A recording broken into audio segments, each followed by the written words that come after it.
Fármacos quimioterapéuticos.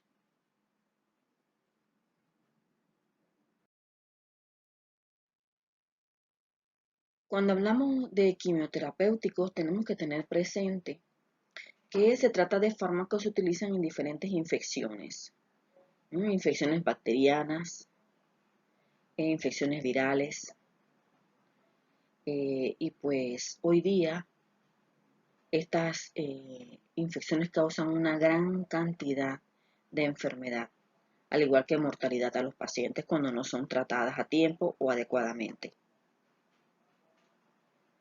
Debido al uso indiscriminado que se le ha dado a estas sustancias, tenemos que considerar también que hay una alta resistencia. Esa alta resistencia pues se debe precisamente a ese uso frecuente cuando las personas se automedican o cuando no cumplen con la terapia apropiadamente en el tiempo que se ha prescrito el fármaco.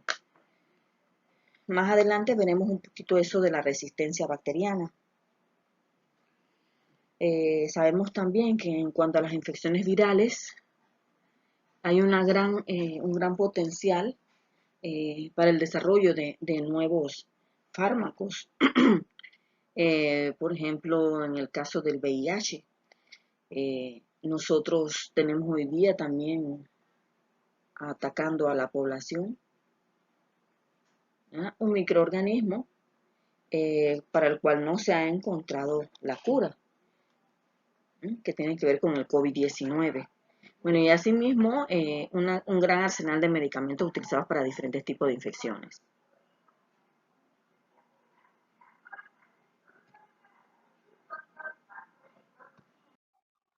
En cuanto a la diferencia, ¿verdad? Porque a veces hablamos indistintamente de antibiótico o antimicrobiano. Cuando hablamos de antibióticos nos referimos a aquellas sustancias que son producidas por un microbio y que inhibe el crecimiento, ¿verdad? O la capacidad de mantenerse vivo esos microorganismos u otros microorganismos. El antimicrobiano ya es una sustancia producida por las bacterias que también puede destruir, ¿verdad?, a los microorganismos, a las bacterias, pero en este caso es de origen sintético. ¿Sí? Puede ser producido ya sea por bacterias o se puede producir en un laboratorio de forma sintética. Entonces, los quimioterapéuticos, ¿qué es lo que hacen? Bueno, ellos destruyen o inhiben el crecimiento de los microorganismos. También hay sustancias conocidas dentro de este grupo como quimioterapia que son utilizadas no para matar microorganismos, sino para matar a células neoplásicas en el tratamiento de cáncer.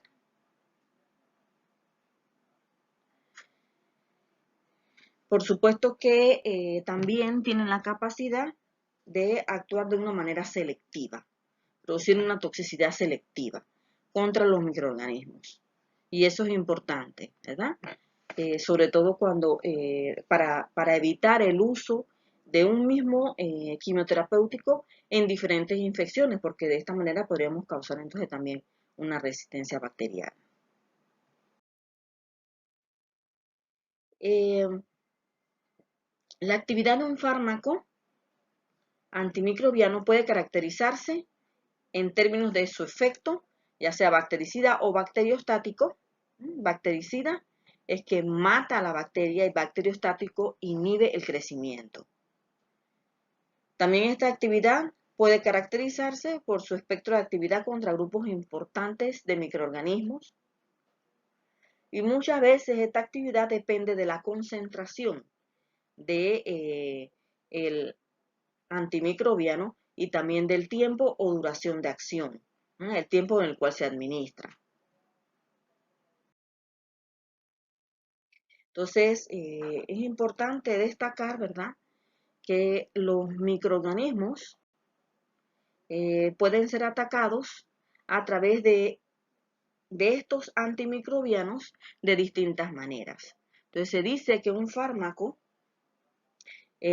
actúa o tiene amplio espectro cuando actúa sobre un gran número de especies microbianas. Por ejemplo, la tetraciclina es un fármaco de amplio espectro. Se dice que es de intermedio espectro cuando actúan sobre un número limitado de microorganismos, por ejemplo, los macrólidos, como eritromicina, y reducido espectro cuando actúan sobre un número pequeño de especies microbianas, como por ejemplo la polimixina. Y ustedes ven ahí en esa figura, pues es realmente un plato agar, un plato Petri que se le agrega, cuando han dado ustedes microbiología, ¿verdad? Se le agrega una sustancia que se conoce como agar y en el cual pues se inoculan diferentes microorganismos, ¿verdad? Y nosotros vemos si un antibiótico es capaz de matar o inhibir el crecimiento de estos microorganismos. Por eso se divide en diferentes partes, ¿sí? Y eso se utiliza cuando el médico envía a hacer un cultivo. Es importante los cultivos antes de prescribir un fármaco antimicrobiano, porque si nosotros encontramos específicamente qué tipo de microorganismo es el que está causando la infección en el paciente, evitamos utilizar fármacos mucho más potentes o fármacos de amplio espectro para matar un microorganismo, que podemos hacerlo con un fármaco que ya sabemos que específicamente ataca a ese microbio. Y así evitamos también lo que es la resistencia. Pero generalmente, cuando las infecciones son severas, hay mucha fiebre y demás, lo primero que hace el médico es ordenar un medicamento que pueda matar cualquier tipo de microorganismo que haya allí. Y por eso estamos causando hoy día eso. La verdad es que en casos emergentes hay que usar algo para matar, de lo contrario, ¿verdad? Recuerden que está en juego la vida de la persona cuando la infección está severa. Pero si hay oportunidad de considerar a través de un cultivo cuál es el microorganismo que está atacando, entonces podemos atacarlo específicamente con uno de los fármacos para ese microorganismo. Entonces, por supuesto que si usamos uno específico es mucho mejor. Sin embargo, nosotros también hemos sabido a través de la experiencia ya por parte de los médicos, a través de los pacientes, que hay infecciones que no se deben a veces a un solo microorganismo, pueden ser infecciones mixtas, por ejemplo a nivel de los pulmones, los bronquios, cuando hay infecciones a nivel de corazón, que hay una inflamación del endocardio, también pueden causar este tipo de infecciones, la meningitis, que hay patógenos muy agresivos, la tuberculosis que tiene que atacarse con varios antimicrobianos, y se requiere muchas veces pues el uso de una combinación de fármacos. Cuando llega la infección a nivel de sangre, en sepsis, pues hay que atacarla con varios antimicrobianos y urgentemente. Esto puede llevar a muerte del paciente. Entonces, los antibióticos no solo se recomiendan para el tratamiento, ya, es decir, cuando ya hay una infección instaurada en el paciente, sino también para a veces prevenir una infección. Por ejemplo, cuando se sacan muelas, cuando se hacen cirugías a nivel de la boca, a nivel del corazón, todo esto a veces requiere que se envíe un antibiótico, por lo menos 30 a 60 minutos antes, para evitar, ¿verdad?, que una infección pueda llegar allí. Hasta 24 horas a veces puede implantarse un tratamiento preventivo con antimicrobianos.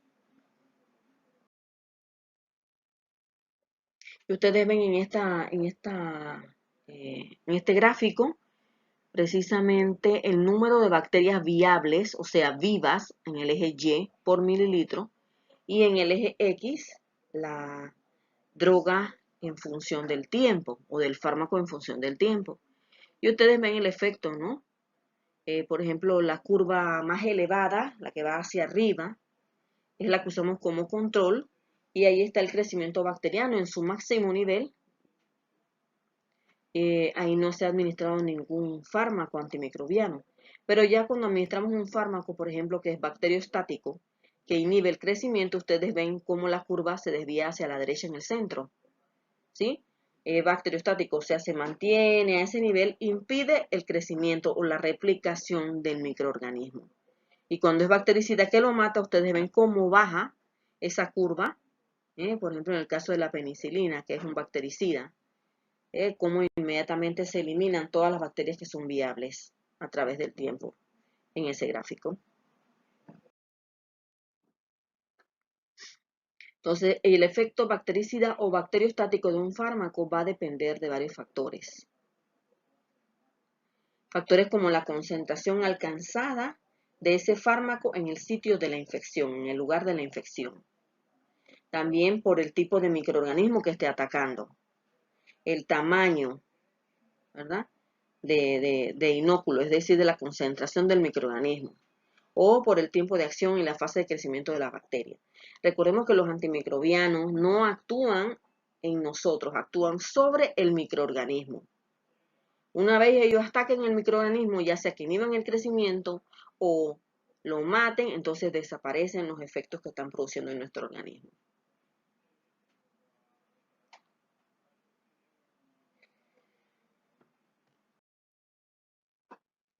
Entonces, en farmacología, en el caso de antibióticos, hablamos también de la concentración inhibitoria mínima o la concentración bactericida mínima. La concentración inhibitoria mínima es la concentración más baja del fármaco que inhibe el crecimiento bacteriano. Mientras que la concentración bactericida mínima es la menor concentración del antibiótico necesaria para matar a una bacteria.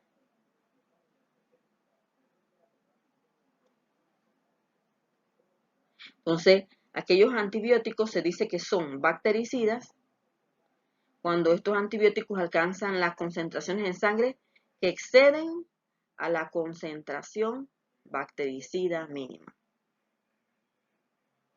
Y se dice que son bacteriostáticos los antibióticos cuyas concentraciones sanguíneas excedan fácilmente la concentración inhibitoria mínima, pero habitualmente no superan la concentración bactericida mínima, ¿sí?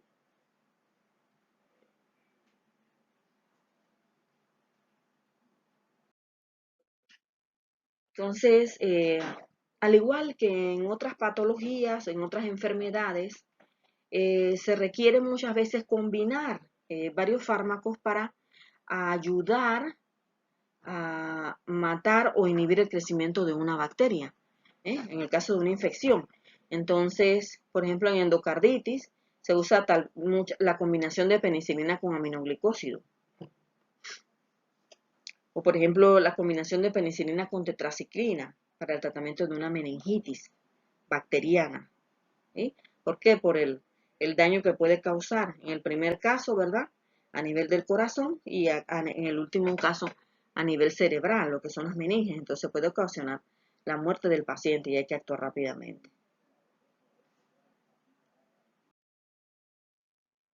Ahora, para que el antibiótico pueda ejercer su efecto, por eso se dice que sea efectivo, debe alcanzar el sitio de acción en su forma activa. ¿Sí? El sitio donde está la infección, allá, él debe alcanzarlo en forma activa. Debe unirse a ese microorganismo e interferir con su función. Entonces aquí es donde estábamos hablando lo de la resistencia. Y la resistencia bacteriana muchas veces se puede dar, ya sea porque el fármaco que estamos utilizando no alcanza al microorganismo o porque el fármaco no es activo cuando llega allá o el blanco está alterado. Y cuando hablamos del blanco aquí nos estamos refiriendo al microorganismo. Ese es el blanco en el caso del antiinfeccioso. Entonces, alterado, ¿por qué? Bueno, ellos a veces, hemos dicho, ellos a veces mutan y cuando mutan, por ejemplo, hay unas enzimas, ellos producen algunas enzimas que hacen que los hacen ser resistentes frente a determinados antibióticos, como es el caso de las penicilinasas. Ellos desarrollan estas enzimas, entonces las penicilinas no pueden actuar. Y por eso entonces se han creado penicilinas, ¿verdad? Que sean capaces de tener beta-lactamasas, que son las enzimas que producen estas bacterias.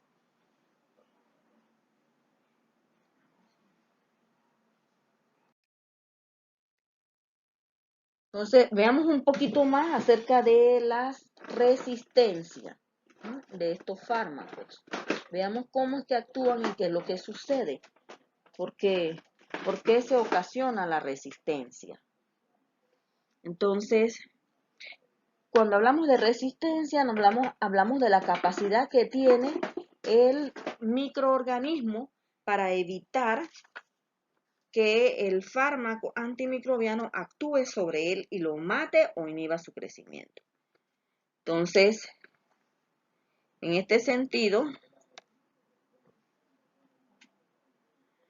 un ejemplo, se puede ver alterado en el microorganismo su permeabilidad.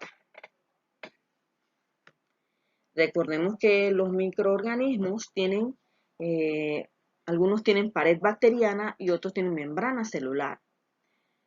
Y en estos casos, esa pared celular puede verse afectada e impedir el paso del antimicrobiano hacia el interior. Y así, pues, no podría matarlo ni inhibirlo. Muchas veces también, estábamos hablando hace un rato, hablamos de la enzima que es capaz de inactivar al antimicrobiano. Y eso es lo que ocasiona la resistencia en muchos microorganismos. O, por ejemplo, la resistencia también puede resultar de la adquisición de estas enzimas, como hemos hablado, ¿verdad? ¿Qué factores pueden facilitar la aparición de la resistencia? Bueno, generalmente cuando los pacientes se automedican, compran fármacos antimicrobianos que no necesitan. Segundo, utilizan la dosis que no es la apropiada. Es insuficiente la dosis para matar o inhibir el crecimiento microbiano. El intervalo de dosificación, es decir, cuántas horas lo utilizan durante el día. También, si no lo utilizan de manera apropiada, no es capaz de llegar al blanco y el blanco, que es el microorganismo, puede ocasionar resistencia. O lo utilizan por muchos más días. Por ejemplo, no necesitan utilizar un antibiótico. Realmente, pues pueden tener fiebre, pero la fiebre no solamente se debe a las bacterias, puede deberse a virus. Y los virus no se atacan con antimicrobianos, con antibióticos, sino con antivirales. Entonces eso puede ocasionar resistencia. Entonces, ¿qué es lo que sucede aquí? Muchas veces el paciente ya siente que se le fue la fiebre. Por ejemplo, si tenía pus aquí en las glándulas, y abre la boca y ya no se ve pus. Ha sentido mejoría en cuanto a los síntomas y dejan de seguir utilizando el antimicrobiano, que por ejemplo había sido prescrito para 5 o 7 días, y él al tercer día o al cuarto él se sintió bien y deja de utilizarlo. Entonces, ¿qué pasa? Eso ocasiona resistencia. ¿Por qué? Porque lo utilizó en un intervalo inferior, lo utilizó en el tiempo inferior al que debería emplearlo. Y eso ocasiona resistencia en el microorganismo. Por eso muchos pacientes entonces incluso pueden volver a sentir los síntomas con los días. ¿Por qué? Porque claro, no inhibió su crecimiento o no lo mató, según el antimicrobiano que estaba utilizando.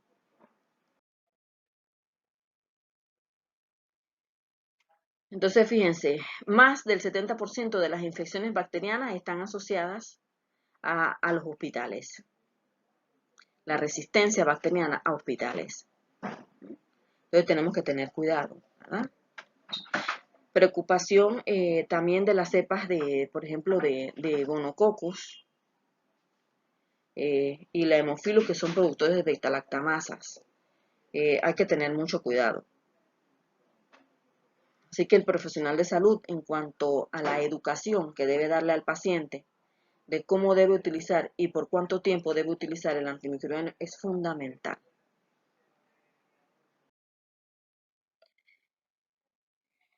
Para prevenir la resistencia a los antibióticos,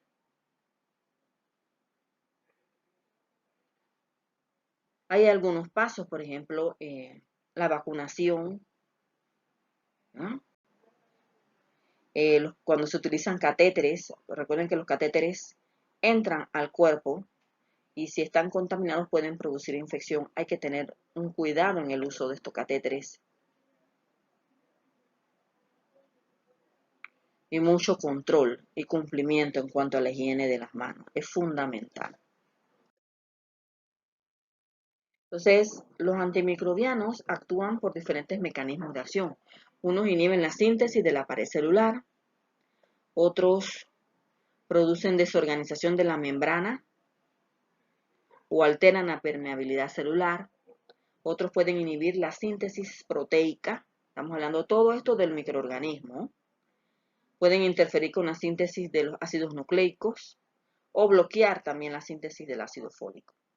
Lo iremos viendo los diferentes grupos de fármacos a medida que vamos avanzando en cuanto a los grupos. Y ustedes pueden ver aquí, ¿verdad? Varios fármacos, cómo actúan, por ejemplo, inhibidores del metabolismo, ahí están los diferentes grupos, por ejemplo, el trimetoprim, o está las sulfonamidas, los betalactámicos y la vancomicina dentro de los inhibidores de la síntesis de la pared celular, o la inhibición del ácido, de los ácidos nucleicos, están por ejemplo la rifampicina. Hay una gama de fármacos empleados en los distintos mecanismos de acción, ¿verdad? Están los beta-lactámicos que habíamos hablado, dentro de ellos están las penicilinas, las cefalosporinas, los carbapenemas, las monobactamas, o los inhibidores, por ejemplo, beta-lactámicos, o sea, de beta-lactamasas, el ácido clavulánico, el sulbactam. Son importantes todos estos fármacos, ¿verdad? Dependiendo de qué tipo de microorganismo ataca al ser humano.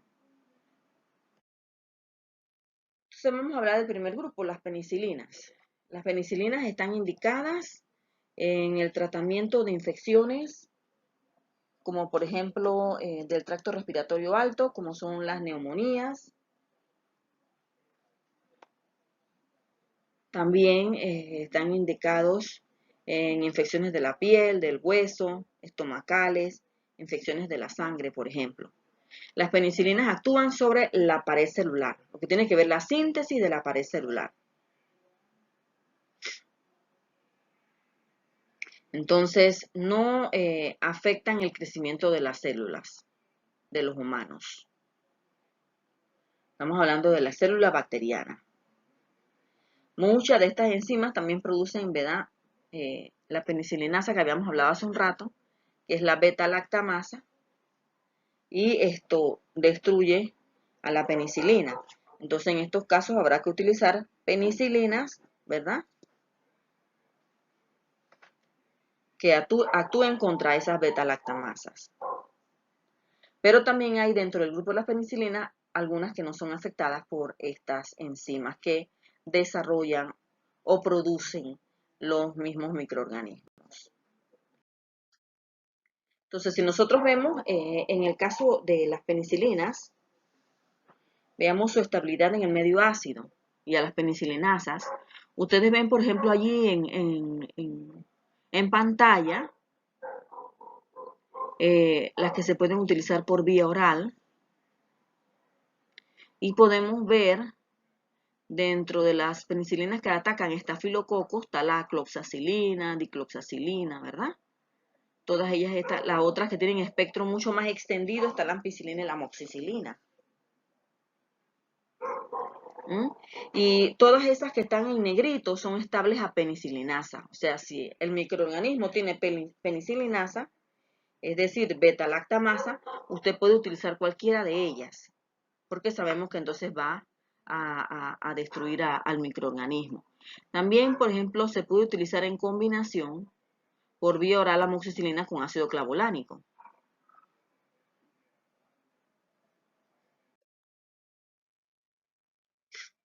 Existe la penicilina G, conocida como procaínica, y la benzatínica. Hay dos. Estas penicilinas se utilizan solo por vía intramuscular. Son de acción prolongada. Eh, por ejemplo, en el caso de la penicilina G,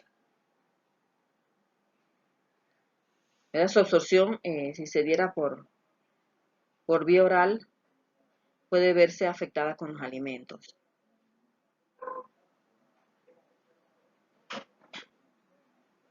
Porque la penicilina G también podría darse por vía oral. Entonces hay que tener un poquito cuidado, ¿no? en el horario. Atraviesan la barrera placentaria, pero en el caso no afectan al feto, así que podría darse durante el embarazo. Su metabolismo por vía renal y su excreción se ven disminuidos en el caso de la nafcilina. No se debe mezclar con otros fármacos en la misma jeringa si se van a administrar por vía intramuscular. En el caso de los aminoglicósidos, ¿verdad? Que son bastante tóxicos. Entonces, cosas importantes, ustedes ven ahí en rojo, atraviesan la barrera placentaria, pero sin efecto en el feto y también penetran en el sistema nervioso central. Cuando las meninges están inflamadas, o sea, cuando hay meningitis, este fármaco es fundamental porque es capaz de atravesar las membranas de las meninges. Entre los efectos adversos que provocan estos fármacos están disturbios gastrointestinales como náuseas y vómitos, producen diarrea, también afectan la flora bacteriana normal y producen reacciones de hipersensibilidad. Puede dar anafilaxia. Entonces hay que tener mucho cuidado en el caso de las penicilinas. Hay muchos pacientes hoy día que son alérgicos a las penicilinas. También pueden ocasionar inflamación a nivel del riñón y reacciones cruzadas. Entonces, dentro de los fármacos inhibidores de beta-lactamasas, tenemos aquí, por ejemplo, al ácido clavulánico, tiene buena absorción por vía oral.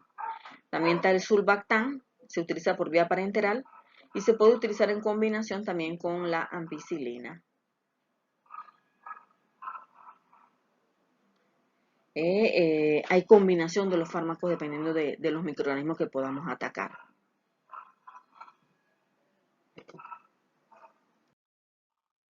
El otro grupo de fármacos son las cefalosporinas. Las cefalosporinas en su estructura química se parecen mucho a las penicilinas.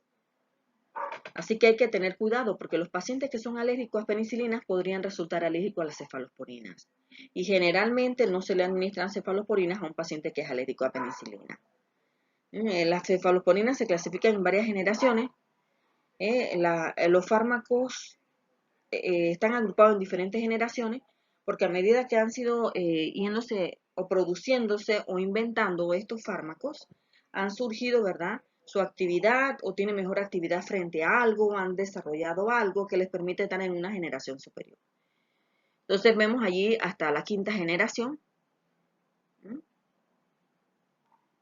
Y ustedes pueden ver, por ejemplo, primera y segunda generación son efectivos, ¿verdad?, a través de microorganismos gram negativos.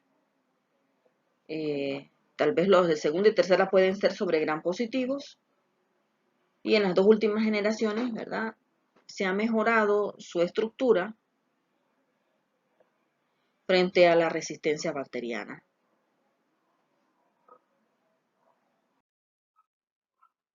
Entonces, ¿qué importancia o qué cosas principales encontramos a nivel de cada generación? Bueno, en el caso de la primera generación, por vía oral, están los que están ahí en rojo, el cefadroxilo, por ejemplo, cefalexina, cefadrina. Actúan contra la mayoría de los cocos gram positivos. Eso es la parte importante que queremos destacar aquí. En cuanto a la segunda generación, son activas también contra microorganismos afectados por la primera generación. Pero en cuanto a la primera generación, estos de segunda generación tienen una cobertura mucho más amplia, ¿verdad?, contra los gram negativos.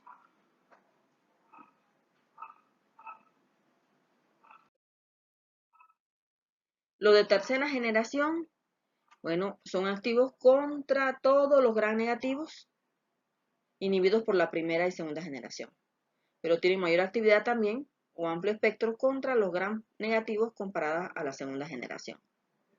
¿Lo ven? Y generalmente pueden ser utilizados, ¿verdad?, en diferentes infecciones, a nivel del oído, de los pulmones, etc. Las de cuarta generación, bueno, contra las bacterias que atacan acá a nivel intestinal, son muy activos. Contra estreptococos resistentes a muchos fármacos, por ejemplo. ¿Ven por qué se han ido creando? Son mucho más resistentes, son mucho más efectivas. Y las de cuarta generación ya son estables a muchas de las beta-lactamasas que inactivan otras cefalosporinas. Así que podemos utilizarla contra aquellos microorganismos que tienen productores de beta-lactamasas. En forma general, las cefalosporinas se pueden utilizar por vía oral y parenteral. Se distribuyen muy bien a través de los líquidos corporales, pero aquí lo importante es que, por ejemplo, de la tercera generación en adelante, son capaces de atravesar el líquido cefalorraquídeo. ¿Por qué? Porque son un poquito más apolares y son capaces de llegar allá arriba, ¿verdad?, a toda la parte nerviosa, al sistema nervioso, al sistema encefálico. Secretan por vía renal, algunos por vía biliar, y entre los efectos adversos también están problemas a nivel gastrointestinal, como náuseas, diarrea, pero también pueden ocasionar, en el caso de las cefalosporinas, acuérdense, hipersensibilidad. Y se conoce también como hipersensibilidad cruzada también, porque los que son alérgicos a las penicilinas pueden resultar alérgicos a las cefalosporinas. Por ejemplo, tenemos otros beta-lactámicos, como el imipenem. Son bactericidas, miren, matan a las bacterias, son de amplio espectro, actúan contra gram positivos y gram negativos. Las bacterias se clasifican en gram positivas y gram negativas. Ellas tienen en su estructura molecular algunas cosas que las diferencian una de la otra. Entonces, estos beta-lactámicos son resistentes, ¿verdad?, a las beta-lactamasas que producen las bacterias. Por ejemplo, son efectivos contra pseudomonas y aerobios, muy importante. Entonces, secretan muy bien por vía renal, eso es importante, y pueden ocasionar también efectos a nivel gastrointestinal.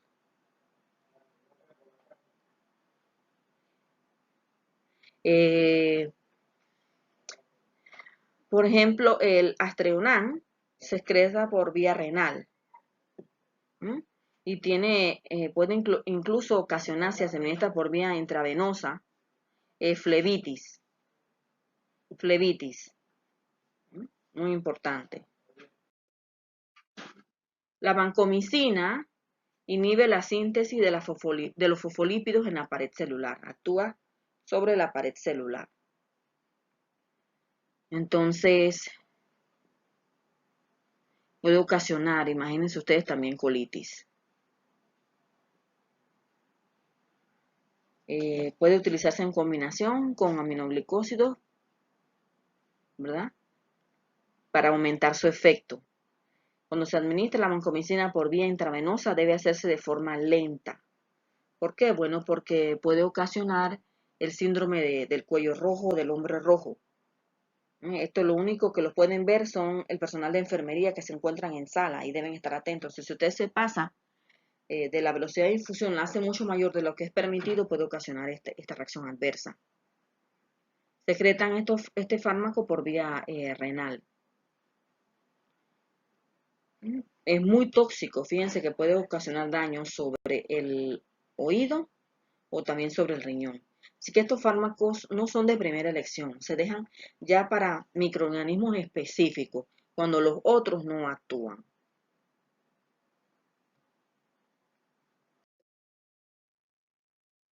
Y aquí volvemos a hablar, ¿verdad?, de la velocidad de infusión. Eh, Vemos además eh, que las reacciones que se provocan por la velocidad de difusión elevada, que es el síndrome del cuello rojo, es por la liberación de histamina. Así que en estos casos se pueden utilizar algunos antihistamínicos y corticoides para reducir esa reacción adversa. Inhibidores de la síntesis de proteína. Entonces, cuando hablamos de la síntesis proteica, las proteínas en las bacterias tienen diferentes subunidades. Se conoce con subunidad proteica 30S y la 50S. Entonces, hay varios antimicrobianos que actúan específicamente sobre esos lugares. Entonces, por ejemplo, en la 30S están los aminoglicósidos, los tetraciclinas y la espectinomicina. En la 50S encontramos el cloranfenicol, entre algunos más, ¿no?, que pueden actuar a este nivel. Cuando hablamos de los macrólidos, fíjense ustedes, en el caso de los macrólidos, ellos inhiben la translocación de la síntesis proteica. Estos fármacos son bacteriostáticos, pero también son bactericidas. Eso es lo bueno, ¿no? Actúan contra una gran cantidad de microorganismos. Entre ejemplos de macrólidos tenemos la citromicina, muy empleada hoy día, o la eritromicina.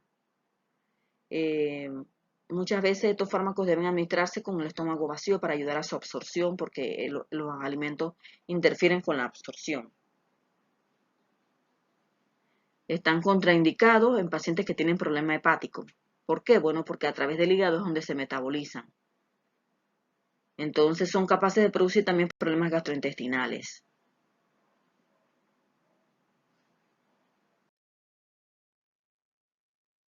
Los aminoglicósidos afectan también la síntesis proteica y son bactericidas. Por ejemplo, está aquí el clásico, la gentamicina. Se pueden utilizar contra microorganismos gram negativos, aerobios, como la Escherichia coli. Prácticamente no se absorben por vía oral, por eso no se pueden dar por vía oral. Algunos se pueden administrar por vía tópica, allí sí, por ejemplo, como la neomicina. Hay que tener cuidado porque son muy tóxicos a nivel renal y a nivel del oído, así que hay que tener mucho cuidado y monitorizar al paciente. Las fluoroquinolonas, estos son otros grupos de fármacos, ¿verdad? Inhiben el DNA girasa del microorganismo. Y dentro de este grupo está la ciprofloxacina, la levofloxacina, entre algunos más, ¿verdad?, pero son los más empleados. Son bactericidas, se utilizan en una gran cantidad de infecciones a nivel del tracto respiratorio, a nivel ginecológico, a nivel de huesos o de las articulaciones, y se absorben muy bien por vía oral. Se pueden administrar 2 veces al día o 1 vez al día, dependiendo de cada uno de ellos. Entre los efectos adversos más comunes están sobre el sistema nervioso central, y cuando atacan el sistema nervioso central, bueno, entonces producen, por ejemplo, dolor de cabeza, problemas en el sueño, mareo, náuseas. También pueden producir una disminución de los leucocitos, que son las células que participan en los procesos inflamatorios y de infecciones, ¿verdad? Pero esto es normal. Hay que tener mucho cuidado si el paciente tiene problema hepático o renal. Se deben administrar con el estómago vacío para ayudar a su absorción y no se deben administrar con antiácidos ni con hierro porque interfieren en su absorción. Hay que administrar también o tomar bastante agua porque se pueden formar cristales a nivel de las vías renales, así que hay que tener mucho cuidado. No se puede utilizar en el embarazo. La sulfonamida es otro grupo de fármacos antiinfecciosos actúan sobre la biosíntesis del ácido fólico. Se pueden utilizar en infecciones como a nivel del oído o a nivel renal. Se pueden utilizar en combinación, generalmente se utilizan con trimetoprim, ¿verdad? Por ejemplo, combinado con sulfamethoxazol. Y lo bueno es que se puede administrar por vía oral o intravenosa también. Producen varias reacciones alérgicas, pueden ser ocasionar ictericia, fotosensibilidad. Hay que tener cuidado porque interacciona con la warfarina, que es un hipoglicemiante de tipo oral, o también con la fenitoína. Así que hay que tener mucho cuidado. Bueno, como todos los fármacos, recuerden que pueden haber interacciones. En el caso de los fármacos utilizados para hongos, los antifúngicos,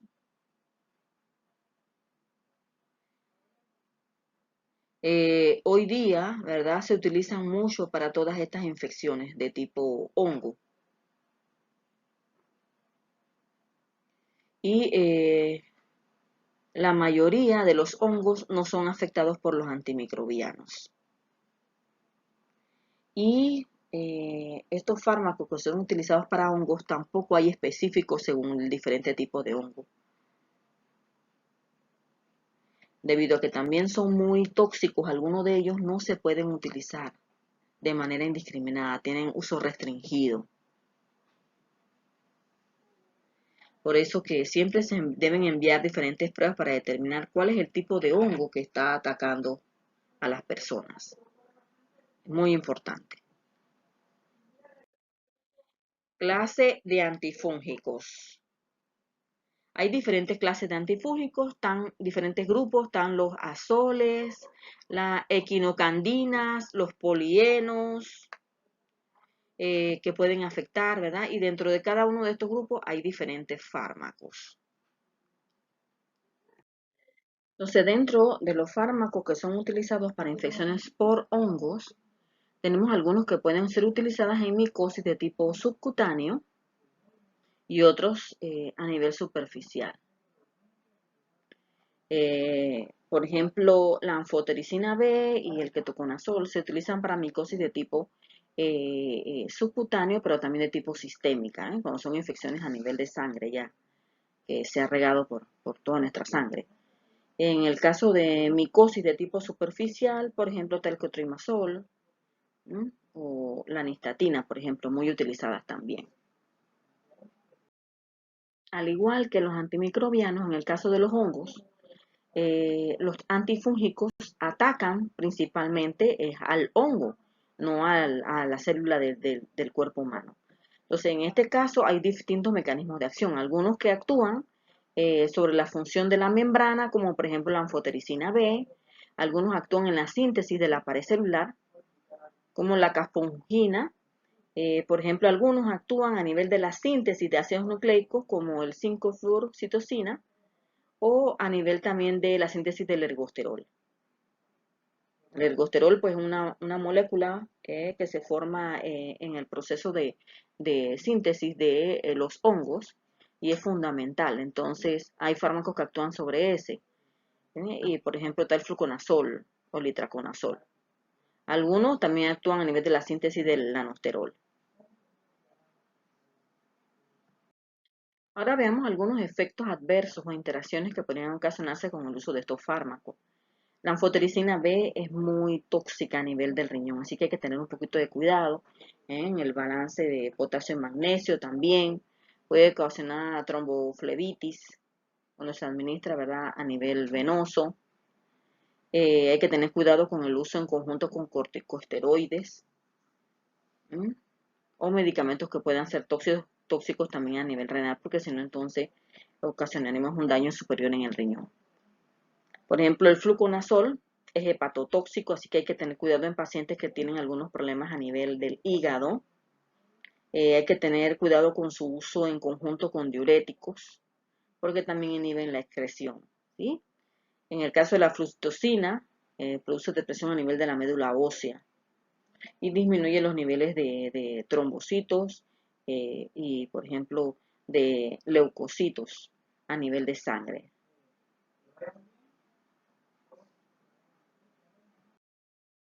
Por ejemplo, el itraconazol también es muy hepatotóxico y puede producir falla cardíaca. Aquellos fármacos que se metabolicen por la vía del citocromo P450 hay que tener cuidado cuando se administran en forma conjunta con el itraconazol. El ketoconazol es muy hepatotóxico también. Así que hay que tener cuidado también con otros fármacos y con los antiácidos cuando se administran en conjunto. En el caso de los fármacos que se utilizan en tuberculosis, esta infección es muy severa, con lo cual se requiere utilizar una combinación de varios fármacos. Por ejemplo, hay que atacar al Mycobacterium en tuberculosis. El tratamiento es muy largo, ¿verdad? Un periodo de tiempo largo. Entonces, se utilizan dos fases en el tratamiento contra la tuberculosis. Cuando hablamos de el tratamiento corto, se utiliza en la primera fase isoniazida, piracinamida, rifampicina y etambutol, y en la segunda fase isoniazida con rifampicina y etambutol. Hay dos fases. En primera línea, pues se utilizan generalmente estos fármacos, por eso ustedes lo van en combinaciones en las distintas fases para el tratamiento de la tuberculosis. Veamos algunas características de algunos de estos fármacos utilizados en tuberculosis. En el caso de la isoniazida, afecta una enzima que tiene que ver con el acoplamiento del ácido glicólico. Puede ocasionar hepatitis y también neuritis periférica. Es un inhibidor del citocromo P450, así que hay que tener cuidado en el uso con otros fármacos que se metabolizan a nivel hepático por esta vía. La rifampicina tiene que ver con el bloqueo de la transcripción de la polimerasa del RNA de estos microorganismos, bloqueando también la síntesis del RNA. Puede ocasionar problemas gastrointestinales como náuseas, vómito, puede también producir un daño a nivel hepático y tener cuidado con el uso con otros fármacos que se utilicen por la vía del citocromo P450 porque es un inductor del metabolismo a nivel del CYP450. La piracinamida es una prodroga. Y recordemos lo que es una prodroga. Es un fármaco que antes de administrarse o entrar a nuestro cuerpo no es activo. Necesita ser activo para atacar al microorganismo. Entonces, en este caso, una vez se hidroliza, se transforma a activo y disminuye la excreción del ácido úrico. El etambutol tiene que ver con alteración de la síntesis del RNA y del metabolismo de los fosfatos. Puede producir varios efectos adversos, también a nivel gastrointestinal, como náuseas, vómitos y diarrea. Y los alimentos, es preferible utilizarlo sin alimentos, pero sí, los efectos adversos estos que acabamos de hablar son muy molestosos al paciente, entonces administrarlo con los alimentos. Interactúa, ¿verdad?, con el hidróxido de aluminio, así que hay que tener cuidado de no administrarlos en conjunto, porque afecta la absorción del etambutol. Así que hay que separar la administración por lo menos unas 2 horas.